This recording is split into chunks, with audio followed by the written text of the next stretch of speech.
Nigeria's government has set up a commission of inquiry into the mass abduction of the Dapchi schoolgirls. It's the biggest kidnapping since Chibok in 2014. CGTN's Kelechi Eme-kalam spoke to the strategist of the Bring Back Our Girls campaign on how best to secure schools in the volatile area of northeastern Nigeria. Surely we shouldn't have children in the hands of insurgents just simply because they went to school. Now, would you say that we didn't learn enough lessons from our last experience? Because of what happened in Chibok in 2014, an arm of the United Nations triggered what has been called the Safe Schools Initiative, and a lot of money was put into it by that body with hopefully a counterpart funding from the federal government of Nigeria. The question everybody should be asking now is, what happened to the Safe Schools Initiative? Was it just money being put there, and in the typical Nigerian way, people in authority have made away with the money?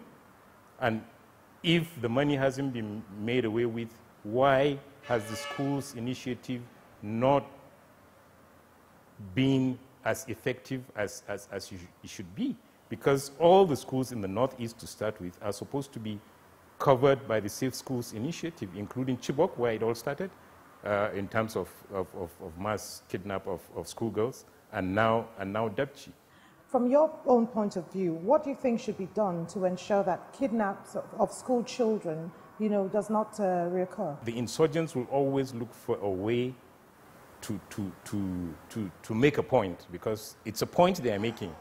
Let's just look back at what happened. The military claimed Shekau was on the run, he was disguised as a woman. And a week later, the military, Shekau doesn't release a video. Instead, what he does is he gets his people to kidnap schoolgirls. And that is a big statement. It's a huge statement because it kind of mocks what the military has put out. So, are we learning from the things that have happened? Are we learning about the messaging from the military? Is the military putting out proper messaging in terms of what is actually going on in the areas of the insurgency? Okay, now many have said that security should be deployed around schools, but I did just read a couple of days back that the army saying they cannot be, in all schools. Military should not be in any school at all. Even the presence of the military in a school is traumatic enough for any adult, not to talk of teenagers. There should be, we should review our security architecture.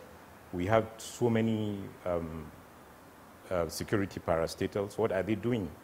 Why should also a lot of police people be looking for lucrative postings to be protecting the elites in the society? I think the time has come now for all that nonsense to stop. As far as I'm concerned, it's nonsense.